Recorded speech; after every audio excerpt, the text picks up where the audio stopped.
नमस्कार दोस्तों, स्वागत है आप सभी का आपके अपने YouTube चैनल एनपी कॉन्सेप्ट में। दोस्तों, मैं आशा करता हूं कि आप सभी अच्छे होंगे। देखिएगा दोस्तों, हम चर्चा जो कर रहे थे वो चर्चा कर रहे थे लाभ ओब्लिक हानि की। और हमने आपके लिए दोस्तों 2 वीडियो डाल चुके हैं लाभ हानि प्रॉफिट लॉस से संबंधित। और ये जो होगा आपका दोस्तों तीसरा पार्ट होगा प्रॉफिट लॉस से रिलेटिव में।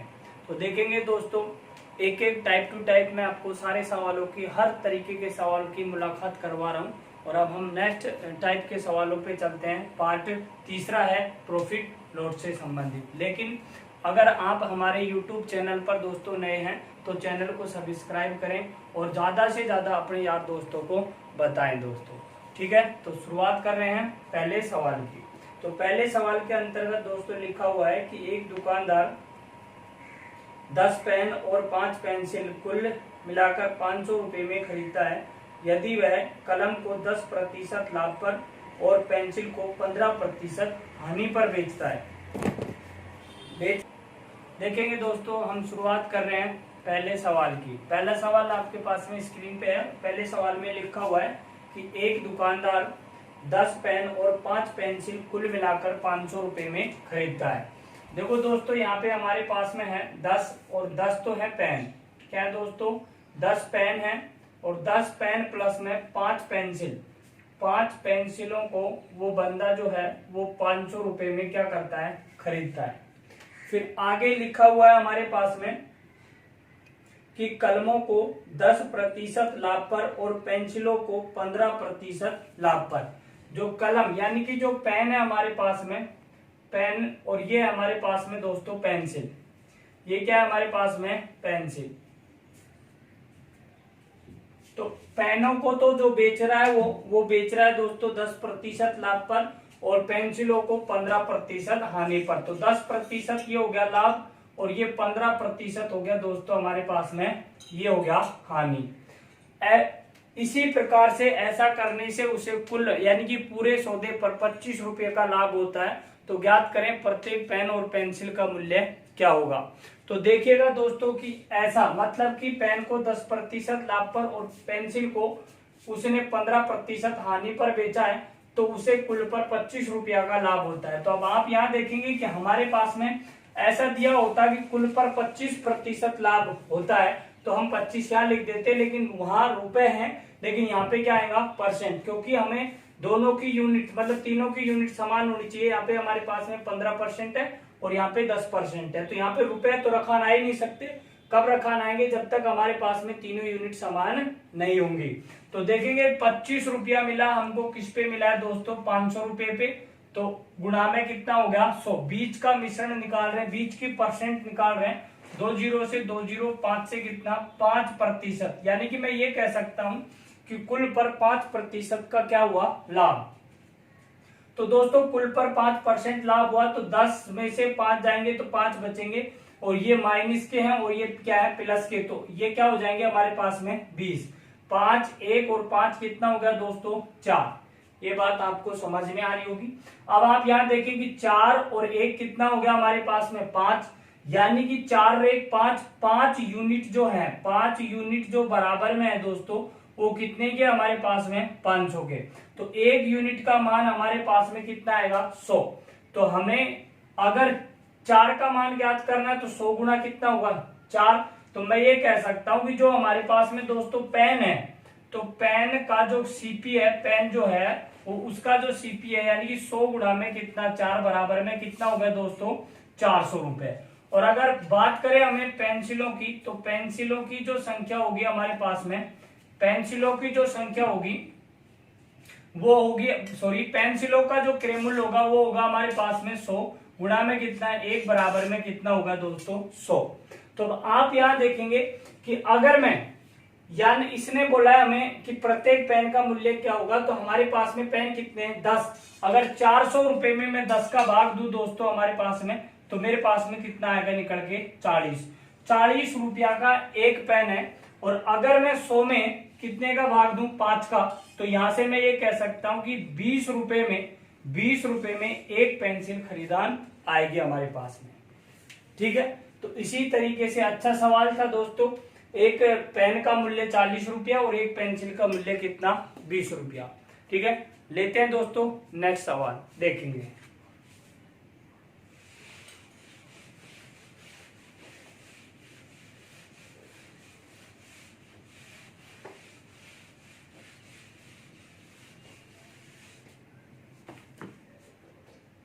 अगले सवाल के अंतर्गत लिखा हुआ है दोस्तों हमारे पास में, अब देखो टाइप हमारे पास में दूसरी चालू हो रही है, तो देखेंगे पहले सवाल के अंतर्गत टाइप नेक्स्ट। 5 वस्तुओं में से प्रत्येक का क्रय मूल्य आपस में क्या है दोस्तों बराबर है। फिर आगे का है कि दुकानदार पहली वस्तु को 10% लाभ पर, यहाँ पे लिखा हुआ है कि पहली जो वस्तु है उसको वो बंदा 10% लाभ पर बेच रहा है। फिर दूसरी जो वस्तु है दोस्तों, दूसरी वस्तु को बोला है हमें कि दूसरी वस्तु को 5% लाभ पर और तीसरी को 15% लाभ पर। ये 5% लाभ पे होगा और तीसरी को हमारे पास में 15% क्या हो गया, ये भी लाभ हो गया हमारे पास में। फिर आगे कहा है कि चौथी को 20% हानि पर और पांचवी को 10%। तो देखो दोस्तों चौथी को हमारे पास में 20% हानि पर, 20% हानि पर और पांचवी जो है वो 10% क्या दोस्तों लाभ पर बेच दी जाती है। तो फिर आगे लिखा हुआ है कि इस प्रकार कुल कितने प्रतिशत लाभ ओब्लिक हानि होगा।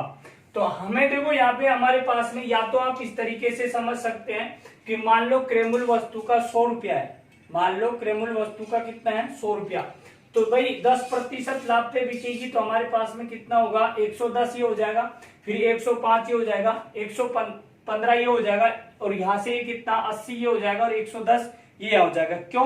क्योंकि हमारे पास में लिखा हुआ है कि प्रत्येक वस्तु का क्रय मूल्य क्या है आपस में बराबर है। लेकिन जब भी हमारे पास में कितनी भी वस्तुएं हैं क्रय मूल्य अगर बराबर है तो आप डायरेक्ट जा सकते हैं, किस तरीके से उसे देखेंगे।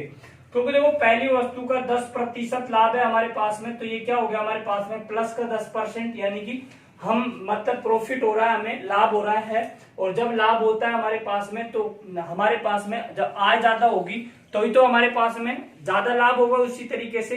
तो यहाँ पे हमारे पास में अगली पे लिखा हुआ है दोस्तों 5% लाभ, तो मैं यहाँ पे लिख दूंगा 5% क्या हो गया दोस्तों लाभ। अब फिर 15% लाभ, तो फिर यहाँ पे भी क्या हो गया हमारे पास में 15% लाभ। अगली पे कहा है 20% हानि, हानि तो यानी कि क्या हुआ माइनस लॉस हो रहा है 20% हानि। फिर क्या हुआ प्लस, प्लस में कितना हो गया दोस्तों 10% लाभ। ये बात आपको समझ में आ रही होगी। अब आप यहां देखें कि अगर मेरे पास में देखो ये जो है हमारे पास में 5% लाभ और 15%, तो 20% जो लाभ है वो 20% हानि से क्या हो जाएगा बराबर, यानी कट जाएगा। तो देखो 10% लाभ और 10% क्या है लाभ, तो टोटल कितना लाभ हुआ 20, तो टोटल कितने रुपए का लाभ हुआ 20। अगर परसेंट की बात करें तो वस्तुएं कितनी थी 1 2 3 4 और कितनी 5, 20 में 5 का भाग देंगे तो मैं ये कह सकता हूं डायरेक्टली कि 4% का क्या होगा दोस्तों हमें प्रॉफिट होगा, पूरे सौदे पर 4% का क्या होगा लाभ। अब देख लीजिएगा कितना जल्दी सवाल आंसर दे रहा है। और अगर हम इसी सवाल को 100 मान के अगर करते हैं तो काफी टाइम लगता है। आप इधर देख लीजिएगा, मैं आपको बता देता हूं कि हमने मान लिया कि क्रय मूल्य हमारे पास में कितना है 100 रुपए क्रय मूल्य है, सीपी है हमारे पास में, क्योंकि सभी वस्तुओं का क्रय मूल्य बराबर है। तो यहां से कितना होगा एसपी 110 हो जाएगा, एसपी यानी कि सेलिंग प्राइस कितना होगा दोस्तों 110। फिर यहाँ पे 100 हमारे पास में क्रय मूल्य, तो ये कितना हो जाएगा 105। फिर हमारे पास में 100 क्रय मूल्य, क्योंकि समान वस्तु हमें सभी वस्तुओं का क्रय मूल्य क्या है हमारे पास में समान है, तो ये कितना हो जाएगा हमारे पास में 115। फिर ये भी हमारे पास में 100, तो ये भी कितना हो जाएगा 120, क्षमा चाहूंगा हानि है वो, तो यहाँ से कितना हो जाएगा 80। फिर वहां पे 10% लाभ, तो ये कितना होगा 100, तो ये कितना होगा दोस्तों 110। अब देखो 100 200 300 400 500 रुपए तो क्या है हमारे पास में सीपी, और यहां से क्या होगा हमारे पास 10 जीरो ही होगा, 9 फिर 9 और 10 11 एक कितना हो गया दोस्तों 12, तो ये कितना 2 1 2 3 4 एक कितना होगा दोस्तों 5, मतलब 520। खरीदी कितने की दोस्तों 500 की, खरीदी कितने की हमने 500 की, बेची कितने की 520 की, तो कितना लाभ हुआ हमें 20 रुपए का, लेकिन किस पे 500 पे। तो गुणा में कितना हो जाएगा 100, 2 जीरो से 205 का भाग देंगे कितना निकलेगा दोस्तों 4%। लेकिन आपको एग्जाम में करना इस तरीके से है, ना कि इस तरीके से। जब हमारे पास में 20-20, 30-30 वस्तुएं होती हैं तो हमारे पास में कैलकुलेशन करने में काफी टाइम लगता है। लेकिन अगर हम इस तरीके से करते हैं तो कुछ चंद सेकंडों में हमारे पास में आंसर हाथ में होता है दोस्तों। ठीक है, तो अगला सवाल लेंगे, देखते रहिएगा। बहुत अच्छे अच्छे सवाल है दोस्तों, देखेंगे।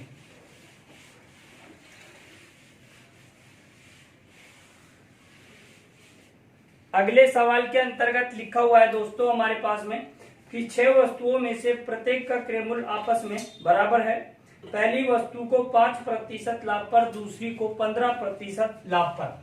तो देखो दोस्तों, पहली वस्तु 5% लाभ पर है और दूसरी वस्तु है हमारे पास में 15% लाभ पर। ठीक है, तीसरी जो वस्तु है दोस्तों हमारे पास में वो 20% हानि पे और चौथी हमारे पास में है वो 15% हानि पर। तीसरी है हमारे पास में 20% हानि पर और फिर चौथी जो है हमारे पास में वो 15% क्या है दोस्तों हानि पर। फिर 15 अगली पे लिखा हुआ है कि पांचवी वस्तु जो है वो 20% लाभ पर। पांचवी जो वस्तु है हमारे पास में वो 20% लाभ पर है। फिर कहा है कि छठी को कितने प्रतिशत, छठी को कितने प्रतिशत लाभ पर बेचा जाए कि पूरे सौदे पर 10% का क्या हो लाभ हो। इसको हमें कितने प्रतिशत लाभ पर बेचना होगा कि सारी जो वस्तु है उन पर हमें 10% का क्या हो लाभ हो। दोस्तों सवाल के अंतर्गत लिखा हुआ है कि हमारे पास में 6 वस्तुएं हैं। कितनी है 6, और 6 वस्तुओं में से पहली 5% लाभ पे, 15% लाभ पर, ये कितना है मेरे पास में 20% आने पर, फिर 15% आने पर, 20% लाभ पर, छठी वस्तु को कितने प्रतिशत लाभ पर बेचें कि पूरे सौदे पर 10% लाभ हो जाए।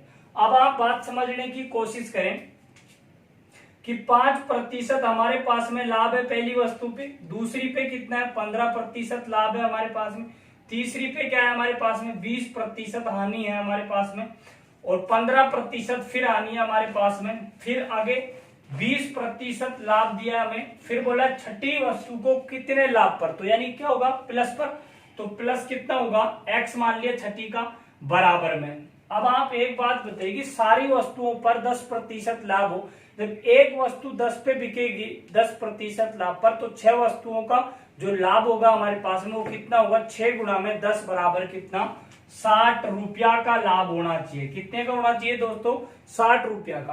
अब आप यहाँ देखें कि 20 माइनस है और 20 क्या है दोस्तों प्लस है, 15 माइनस है 15 प्लस है, तो प्लस के कितने 5, प्लस में कितना x बराबर में कितना हो गया 60। अगर मैं इसको इधर लेके आऊंगा तो x बराबर में कितना होगा दोस्तों हमारे पास में 55। तो 55 हमारे पास में है, तो छठी वस्तु को 55% लाभ पर अगर बेचेंगे तो हम कह सकते हैं कि पूरी वस्तु यानी कि सारी वस्तुओं पे हमें 10% का क्या होगा लाभ होगा। तो ये बात दोस्तों आपको समझ में आई होगी। कुछ भी नहीं करना आपको, जहां पे लाभ होगा वहां प्लस लगाना है और जहां हानि होगी वहां पे माइनस लगाना है। ठीक है दोस्तों, लेते हैं नेक्स्ट सवाल।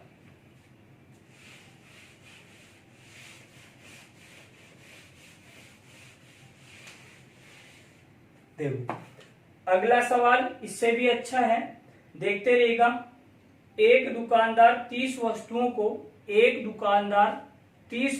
को पर वस्तु 3 रुपया खरीदता है। मतलब एक दुकानदार है हमारे पास में और वो बंदा जो है वो 30 वस्तु प्रत्येक को 3 रुपए के हिसाब से खरीदता है। यानी कि एक ही लाइन में कह सकते हैं दोस्तों, जहां पे हमें एमआरपी दी होती है यानी कि रुपए जहां दिया होता है, और अगर कहा जाए कि प्रत्येक को 3 रुपए में या प्रत्येक को 300 रुपए में, या फिर क्या है कि प्रत्येक वस्तु का क्रय मूल्य समान है, तो बात तो एक ही होनी है क्योंकि 3 रुपए भी समान है, 300 रुपए भी समान है और प्रत्येक वस्तु का क्रय मूल्य समान है। तो आप 500 भी मान सकते हो, 1000 भी मान सकते हो, लेकिन प्रत्येक वस्तु का क्रय मूल्य क्या रहेगा दोस्तों समान रहेगा। तो यहाँ पे सवाल में कुछ चेंजेज नहीं है, डरने की कोई जरूरत नहीं है। संख्याओं से लिखा हुआ है कि एक दुकानदार 30 वस्तुओं को 3 रुपए पर वस्तु की दर से खरीदता है, वह 16 वस्तुओं को 15% लाभ पर बेचता है। देखो 16 वस्तु है हमारे, पहले लिखा हुआ है कि 30 वस्तु है हमारे पास में, और 30 वस्तु में से प्रत्येक वस्तु को, प्रत्येक जो वस्तु है हमारे पास में, प्रत्येक वस्तु को 3 रुपया पर वस्तु के हिसाब से खरीदता है, जिनमें से उस बंदे ने 16 वस्तुओं को कितने प्रतिशत लाभ पर या हानि पे, तो कहा गया है हमारे पास में कि 16, जिनमें से 16 वस्तुओं को 15% लाभ पर बेच दिया जाता है और शेष को 30% लाभ पर। तो 16 वस्तुओं को हमारे पास में कितने प्रतिशत लाभ पे बेचा है? 30% लाभ पर। तो 30% लाभ यहाँ पे लिखा, तो एक वस्तु पर 30% लाभ है, तो 16 पे 16 3 कितना 48, यानी कि 480। ये बात आपको समझ में आई होगी। अगली कंडीशन, सॉरी 15% है ये 30 की जगह, 15% है 30 की जगह। 16 वस्तु 15% लाभ पे है, तो यहाँ पे 15% क्या है? लाभ पर। अब देखो 16 पंजो 80, 8 बच गए, 16 कम 8, यानी कि 240 रुपए की होगी। 16 वस्तुओं को 15% लाभ पर बेचा है, फिर कहा है कि शेष वस्तु। अब आप ये देखें कि 16 वस्तुओं को तो बेच दिया 15% लाभ पे, टोटल वस्तु थी 30, 30 में से 16 घटाएंगे, बचेंगी कितनी वस्तु? 14 वस्तु। और शेष वस्तु यानी कि 14 वस्तुओं को हमने कितने 30% लाभ के हिसाब से बेच दिया। तो एक पर 30% लाभ होता है, तो 14 3 कितना 42, यानी कि 420 रुपए की शेष वस्तु बिकी। तो पूरी वस्तुओं पर कितना प्रतिशत लाभ? देखो 16 वस्तुओं पे जो लाभ मिला वो 240 रुपए का मिला है, 14 वस्तुओं पे जो लाभ मिला वो कितना 420 का मिला है। अब इनको सबको जोड़ेंगे, 0 कितना 6 और कितना 660 रुपए की सारी वस्तुएं बिकी हैं। तो फिर हमारे पास में बंदा बोला है कि पूरी वस्तुओं पे कितना प्रतिशत लाभ होगा। तो यहाँ पे कितनी वस्तुएं दोस्तों हमारे पास में 30, तो 30 का भाग दे देंगे यहाँ पे, तो 0 से 0, यानी कि प्रत्येक वस्तु हमारे पास में, यानी कि हम कह सकते हैं कि पूरे सौदे पर 22% का क्या होगा? लाभ होगा। एक वस्तु 22% का एवरेज लेके चलेगी। ठीक है दोस्तों, तो अच्छा सवाल था। अगर आपको हमारा वीडियो दोस्तों पसंद आता है तो चैनल को सब्सक्राइब करना है और ज्यादा से ज्यादा अपने यार दोस्तों को बताना है। देखिएगा, नेक्स्ट सवाल लेते हैं दोस्तों।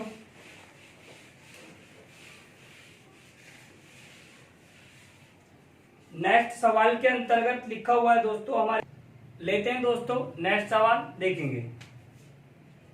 अगले सवाल के अंतर्गत लिखा हुआ है दोस्तों कि एक दुकानदार 20 वस्तुओं को 48 रुपया पर वस्तु की दर से खरीदता है, 8 वस्तुओं को 10% लाभ पर। 8 वस्तुओं को, 8 जो वस्तुएं हमारे पास में, 8 वस्तुओं को 10% लाभ पर बेच, लेकिन वस्तुएं कितनी है हमारे पास में? 20 वस्तु हैं दोस्तों, और 20 वस्तु बंदा बोला है कि पर वस्तु का जो मूल्य है वो कितना है? 48। अब भैया पर वस्तु 48 की कह दे, या फिर हम कह दें कि हमारे पास में 20 वस्तुओं का क्रय मूल्य आपस में क्या है? बराबर। बात तो वही है, फर्क नहीं है कुछ भी सवाल के अंतर्गत, बस सवाल को संख्या देके क्या कर रहा है? डरा रहा है। तो लिखा हुआ है कि 8 वस्तुओं को 10% लाभ पर बेच दिया जाता है, शेष वस्तुओं को कितने प्रतिशत लाभ पर बेचे कि सारी वस्तुओं पे 16% लाभ हो सभी वस्तुओं पे। तो सभी वस्तु कितनी है?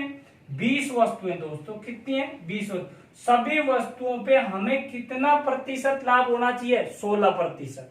तो यहां से 20 वस्तुएं हमारे पास में 16% का लाभ लेके चलेगी, तो हमें लाभ कितना होगा? 16 दूनी 32, यानी कितना? 320। 320 रुपया का लाभ हमें प्राप्त होना चाहिए। लेकिन लाभ 8 गुणा में कितना? 10। 8 वस्तुओं को 10% लाभ पर बेचा, तो लाभ कितना हो गया दोस्तों? 80 रुपया का। लेकिन अभी कितना और होना चाहिए हमें? आप यहाँ देखिएगा कि 320 रुपया टोटल लाभ होना चाहिए, 80 रुपया का लाभ हो गया, तो बचा कितना हमारे पास में? 240 रुपया। कितना बचा? 240। 240 रुपया किस पे मिलेंगे हमें? 20 वस्तु है, 8 वस्तु बिकी तो कितने पे मिलेंगे? 12 वस्तुओं पे। अगर मैं 12 का भाग इसके अंतर्गत दूंगा तो क्या निकल के आएगा? परसेंट। या फिर आप यहां देख सकते हैं कि अगर 8 वस्तुओं का मैं भाग 80 के अंतर्गत देता हूं तो 10% निकलेगा, और अगर 10% का मैं भाग 80 में दूंगा तो मेरे को वस्तुओं की संख्या मिलेगी। तो 12 का भाग अगर मैं 240 में देता हूं तो 12 दूनी कितना हो गया? 24, यानी कि 20% के हिसाब से पर वस्तु मेरे पास में बिकेगी, तो मेरे को सारी वस्तुओं पे क्या होगा? 16% लाभ होगा। तो शेष वस्तुओं को कितने प्रतिशत लाभ पे बेचेंगे दोस्तों? 20% लाभ पे बेचेंगे। कितने पे बेचेंगे? 20% लाभ पे। तो इसी तरीके से ये सवाल सोल्व कर दिया हमने। अगर आपको ये चीज समझ में आती है दोस्तों तो आप कुछ चंद सेकंडों में सवाल को सोल्व करके आगे बढ़ सकते हैं। तो नेक्स्ट सवाल देखेंगे। अगले सवाल के अंतर्गत लिखा हुआ है दोस्तों, एक दुकानदार कुछ वस्तुओं को 5,000 रुपए में खरीदता है, वह 3/5 वस्तुओं को 15% लाभ पर बेच देता है। लिखा हुआ है कि 3/5 वस्तुएं हैं और 3/5 वस्तुओं को कितने प्रतिशत लाभ पे? 15% लाभ पर बेच देता है। शेष वस्तुओं को कितने प्रतिशत लाभ पर बेचे कि पूरे सौदे पर 20% क्या हो? लाभ हो। पूरे देखो 3/5 वस्तुओं को क्या कहा है? 15% लाभ पर बेच दे। 15%।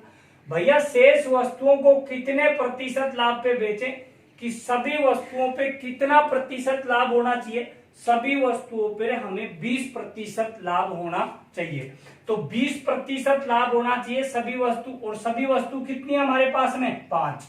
अब आप गौर करिएगा कि 3/5 यानी टोटल 5 वस्तुएं थी, जिनमें से 3 वस्तु बिकी 15% के लाभ से।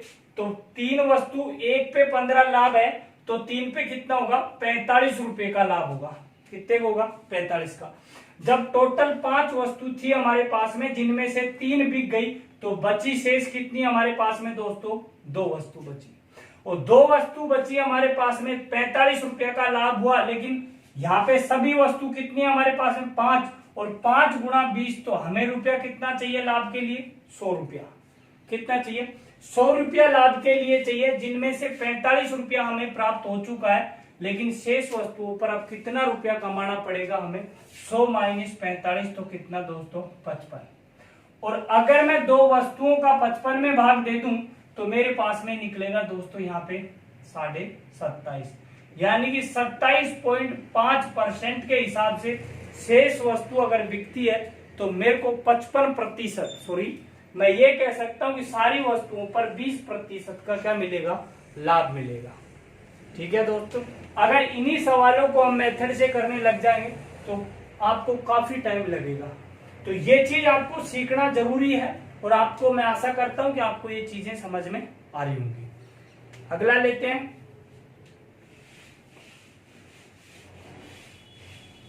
अगले सवाल के अंतर्गत लिखा हुआ है दोस्तों, एक दुकानदार कुछ वस्तुओं को 4800 रुपए में खरीदता है, वह 2/5 वस्तुओं को 25% लाभ पर बेच देता है।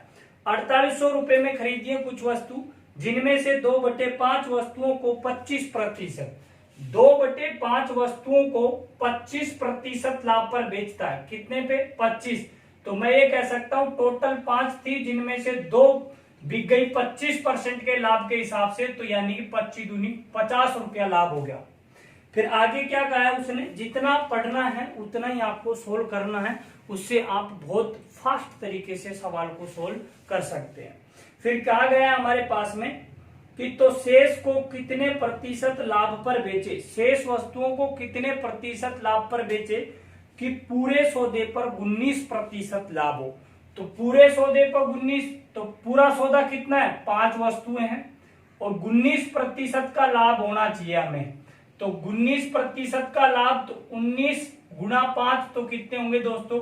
95 रुपया आना चाहिए हमारे पास में। लेकिन आ कितना चुका है? 50। तो 95 माइनस 50, तो शेष कितना हो जाएगा हमारे पास में? 45। 45 रुपया जो मिलेगा दोस्तों वो किस पे मिलेगा, शेष वस्तुओं पे। और शेष वस्तु हमारे पास में टोटल 5 थी, जिनमें से 2 बिक गई, तो कितनी बची हमारे पास में, 3। और 3 का अगर मैं इसके अंतर्गत भाग देता हूं तो मेरे को मिलता है दोस्तों कितना, 15%। तो शेष वस्तुओं को अगर मैं 15% के लाभ से अगर मैं बेचूं तो मेरे को पूरे वस्तु पर यानी कि पूरी या सारी वस्तुओं पर 19% का क्या मिलेगा, लाभ मिलेगा। ठीक है दोस्तों, तो ये चीज आपको समझ में आ रही होंगी कंटिन्यू। और फिर मैं बढ़ रहा हूं आगे की तरफ।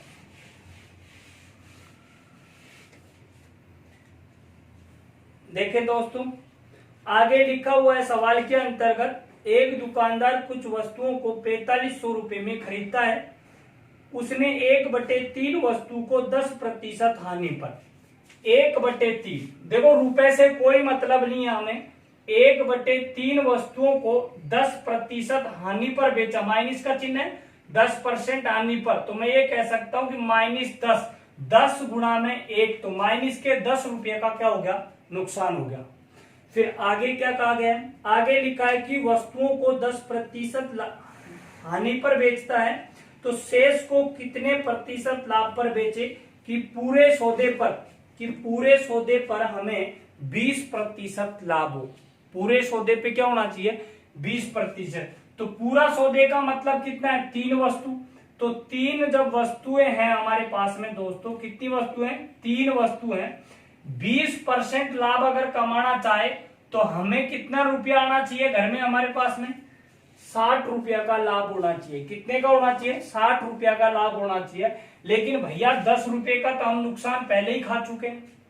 जब 10 रुपये का आप नुकसान पहले ही खा चुके हैं, बात को समझने की कोशिश करना कि सभी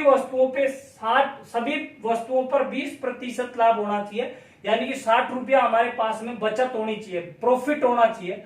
अब आप 10 रुपए का नुकसान तो पहले एक वस्तु पे खा चुके, तो वस्तु कितनी बची दोस्तों हमारे पास में, वस्तु बची हमारे पास में 2, क्योंकि 1 बिक गई, 3 वस्तुएं थी, तो कितनी बची, 2।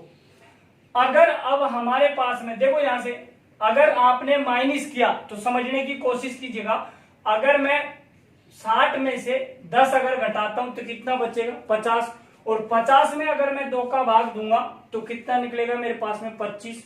जब एक वस्तु 25 की बिकी है तो 25 दूनी 50 और 10 रुपए का हमारे पास में हानि, तो वो तो 40 रुपए ही आ रहे हैं, और 40 रुपए में हम 3 का भाग देंगे तो वो कितना निकलेगा, आपको पता है कितना, 13 से 1/3%, तो ये तो गलत हुआ। आप यहां देखेंगे कि अगर 60%, 60 रुपया हमें लाभ मिला है, तो 10 रुपया का ये लाभ भी हमें पहले कटवाना पड़ेगा, तो 10 और 60 कितना हो गया दोस्तों, 70 रुपया लाभ होना चाहिए 2 वस्तुओं पे, तो 2 का मैं भाग दूंगा तो एक वस्तु कितने की बिकेगी, 35%। एक वस्तु 35% लाभ पर अगर बिकती है मेरे पास में, तो मेरे को पूरी यानी सारी वस्तुओं पर कितना प्रतिशत लाभ होगा, 20% लाभ होगा। कितना होगा दोस्तों, 20% लाभ। तो आशा करता हूं दोस्तों ये चीजें आपको समझ में आई होगी।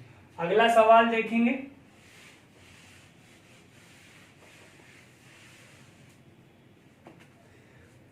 अगले सवाल के अंतर्गत लिखा हुआ है हमारे पास में, एक दुकानदार कुछ वस्तुओं को 4800 रुपए में खरीदता है। उसने 1/5 वस्तुओं को 25% हानि पर बेच दिया।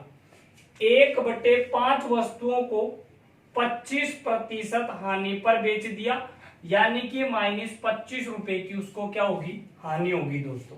टोटल वस्तु 5 है, जिनमें से एक को 25% हानि पर बेच दिया, तो 25 रुपया की क्या होगी, हानि।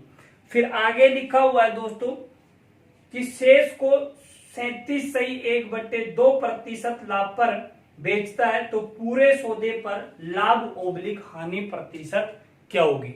तो शेष का मतलब क्या हुआ दोस्तों, 4, और 4 को 37 पॉइंट कितना 5 के हिसाब से बेचता है, तो 37.5 गुणा 4 करेंगे दोस्तों तो कितना आएगा, 150। तो बंदा कह रहा है कि पूरे सौदे पर, तो अब आप ये लगाइएगा कि एक वस्तु ये और 4 वस्तु ये, तो वस्तुएं कितनी है हमारे पास में, 5। भैया 4 पे 150 रुपए मिले और एक पे हमें 25% की हानि हुई, तो कुल प्रॉफिट कितना हुआ है हमारे पास में 125, और 125 में अगर आप 5 का भाग देते हो तो यहां से जो निकल के आएगा दोस्तों वो आएगा 25%, यानी पूरे सौदे पर 25% क्या होगा प्रॉफिट होगा। कितना प्रॉफिट होगा 25% क्या होगा प्रॉफिट। ठीक है, अगला लेते हैं। अगले सवाल के अंतर्गत लिखा हुआ है दोस्तों हमारे पास में, अच्छा शानदार है, वेरी वेरी मोस्ट, देखेंगे।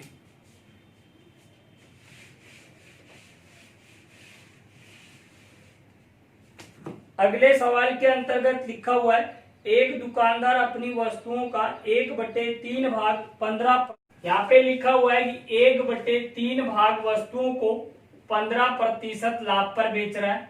फिर 1/4 भाग वस्तुओं को लिखा हुआ है 1/4 भाग वस्तुओं को 20% लाभ पर बेच देता है और शेष को 24% लाभ पर बेचता है। यदि उसे कुल पर 62 रुपया का लाभ होता है तो ज्ञात करें वस्तु का क्रय मूल्य क्या था। वस्तुओं का क्रय मूल्य क्या था, तो 1/3 भाग 15% लाभ पर, 1/4 भाग जो है वो 20% लाभ पर, और कहा गया है दोस्तों कि शेष भाग को 24% लाभ पर अगर बेचा जाए तो कहा गया है कि पूरे सौदे पर हमें 62 रुपया का लाभ होता है। पूरे सौदे पर हमें कितने रुपए का लाभ होता है 62 रुपया का लाभ होता है। तो ज्ञात करें वस्तुओं का क्रय मूल्य क्या था। तो अब आप यहां देखें, अच्छा सवाल है, यानी कि 1/3 भाग वस्तु 15% लाभ पे है, तो 1/3 1/4 का एलसीएम लेंगे तो वो कितना होगा दोस्तों 12। तो देखो यहां से एलसीएम लिया 12, तो 12 से यहां से काटेंगे, कितनी हुई 4 वस्तु जो बिकी है वो कितने में बिकी है 15% लाभ पर।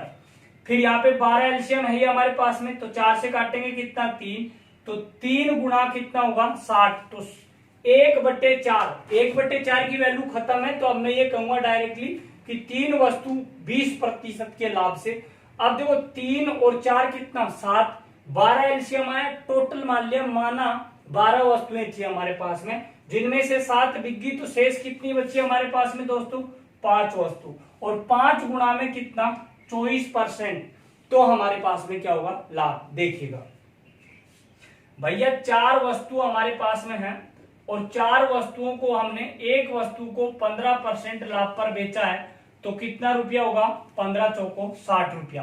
फिर 3 के हिसाब से हमारे पास में 20% के हिसाब से, तो ये भी कितना होगा 60।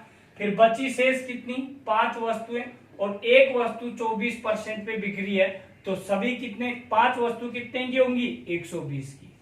तो टोटल लाभ कितना हुआ 240, और टोटल लाभ 240 हुआ है हमारे पास में।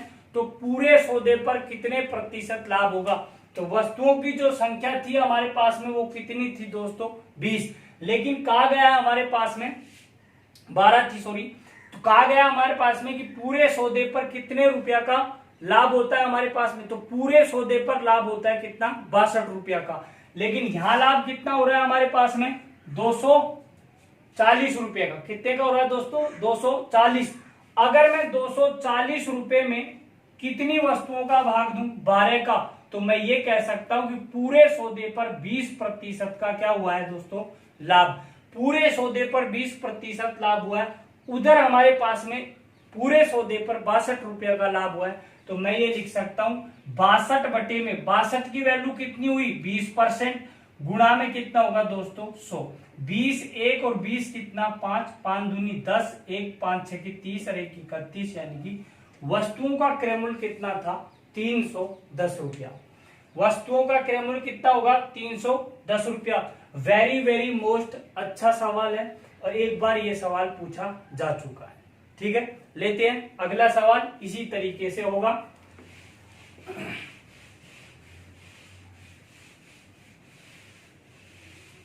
देखो अगले सवाल के अंतर्गत लिखा हुआ है दोस्तों हमारे पास में, अच्छा सवाल है, इसी तरीके से है। एक दुकानदार अपनी वस्तुओं का 2/3 भाग 30% लाभ पर, मतलब 2/3 भाग जो है वो 30% लाभ पर बेच रहा है।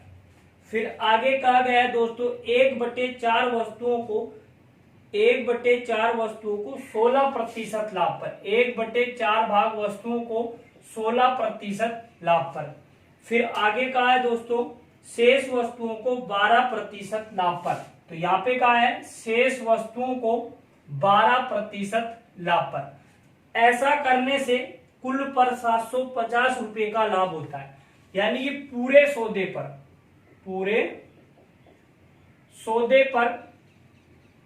750 रुपए का क्या होता है दोस्तों, लाभ होता है। तो ज्ञात करें वस्तुओं का क्रय मूल्य क्या होगा। देखो मैंने ये कहा था कि जो भाग है उनका एलसीएम ले लो। तो 2/3 1/4 का एलसीएम कितना हो गया 12।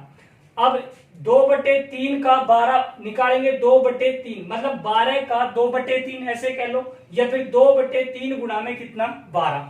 तो भाई 12 का हमने 2/3 निकाला तो यहां से कितना हो गया दोस्तों 8। तो अब मैं ये कहूंगा कि 8 वस्तुओं को 30% के लाभ से, फिर 1/4 12 का 1/4 यानी कि चौथा भाग निकालेंगे तो ये कितना होगा 3। तो 3 वस्तुओं को 16% लाभ थे, 8 और 3 11। तो शेष वस्तु कितनी बची दोस्तों हमारे पास में, एक वस्तु बची। 1 गुणा कितना 12। अब देखते रहेगा 8 गुणा 3 तो 8 वस्तु 30% के हिसाब से बिकी है। तो टोटल लाभ कितना हुआ 240। भाई 30 गुणा कितना 8 और 16 3 कितने हो गए 48। तो ये यहां से 16 3 48। 12 एकम कितना हो गया दोस्तों 12। तो यहां से कितना हो गया दोस्तों 10 8 और 9 एक कितना 10। यानी कि मैं ये कह सकता हूं कि पूरे सौदे पर यानी कि पूरी वस्तुओं पे 300 रुपए का लाभ हुआ है। तो अगर मैं ये पूछूं आपसे कि पूरे सौदे पर कितने प्रतिशत लाभ हुआ है, तो वस्तुओं की संख्या कितनी थी हमारे पास में 12। तो 12 का मैं भाग दूंगा यहां से। तो 12 दूनी कितना हो गया दोस्तों 12 दूनी 24 और 12 पंजो कितना 60। तो पूरे सौदे पर 25% लाभ हुआ है। तो प्रश्न में क्या दे रखा 750 रुपए का लाभ होता है पूरे सौदे पर। तो मैं ये या तो आप ये लिख सकते हैं कि 25% बराबर में 750, या फिर लिख सकते हैं दोस्तों 750 की वैल्यू कितना है 25 गुणा में कितना है 100। 25 1 और 25 कितना दोस्तों 4। जब यहां से 4 से गुणा करेंगे तो ये कितना होगा दोस्तों हमारे पास में 3000। वस्तुओं का जो क्रय मूल्य था वो कितना था 3000। या फिर आप इससे काट सकते हैं 25 1 और 25 कितना 30। 1 यूनिट का मान कितना है 30। तो 100 यूनिट का जो मान होगा वो दोस्तों कितना होगा हमारे पास में 3000। तो दोस्तों मैं आशा करता हूं कि ये चीज आपको समझ में आई होगी। और इसी तरीके से हम ब्रेक लेते हैं, फिर मिलेंगे आपको नेक्स्ट वीडियो के अंतर्गत। लेकिन अगर आप हमारे चैनल पर दोस्तों नए हैं तो चैनल को सब्सक्राइब करें, साथ में ज्यादा से ज्यादा अपने यार दोस्तों को शेयर करें और लाइक जरूर करें। ठीक है, धन्यवाद।